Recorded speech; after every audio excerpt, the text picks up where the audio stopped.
Dmitry Mendeleev was a Russian chemist and inventor, and back in the mid-19th century, he devised the periodic table, which organized all of the known elements. In fact, when he made it, it even predicted new elements that we hadn't discovered yet. As we saw in our video on elements, everything in the universe is created from different combinations of the elements in this table. Just like a book, it's read from left to right and from top to bottom, with the elements arranged in order of increasing atomic number, which represents the number of protons in the atoms of that element. Within each of these boxes is the nuclear symbol for that element, which has three components. On the right, we have the elemental symbol, which is the one or two letter symbol for that element, in this case Na, which stands for sodium. In the bottom left, we have the atomic number, which tells us how many protons the atoms of that element have. And in the top left, we have the mass number, which tells us the total number of protons and neutrons in that atom. While he was organizing the table, Mendeleev found that the elements displayed a pattern of chemical properties that repeated at regular intervals. So instead of arranging the elements in one long line, he formed a new row every time the pattern repeated, which we now call periods.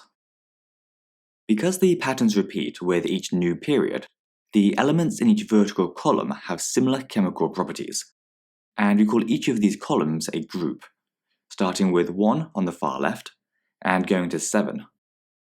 So here we're looking at group 2. There are a couple of exceptions to this though. One is that the far right group is called group 0 rather than group 8, and we'll take a closer look at why this is in a minute. The other is that the block of metals between group 2 and 3 don't have group numbers. Don't worry about this for now though, just remember to ignore them when counting your groups.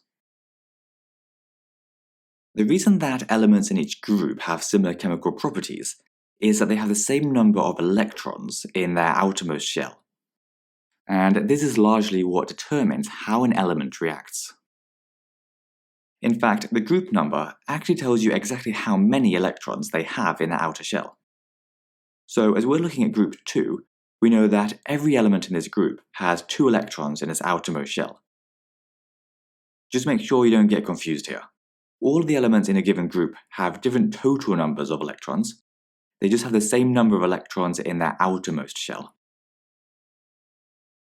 So if we move over to the group 1 elements, which we call alkali metals, we can tell that they all have 1 electron in the outer shell, whether it's lithium, which has 3 electrons overall, or sodium, which has 11 electrons overall.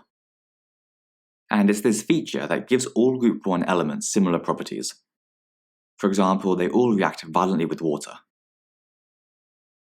There are also trends within groups.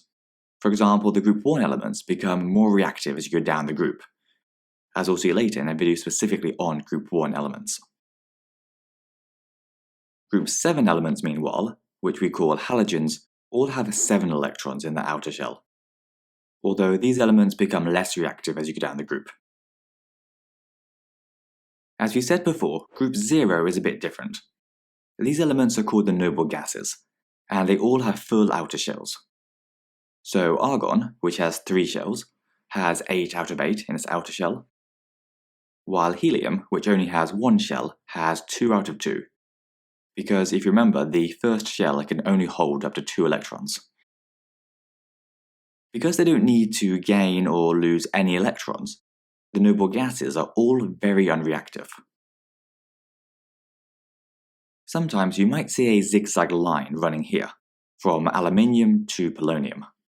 This line separates the metals, which include everything to the left in orange, from the non-metals on the right, still in blue. So as you can see, there are lots more metals than there are non-metals. And in the middle of the metals, there's a special block of elements, which are known as transition metals.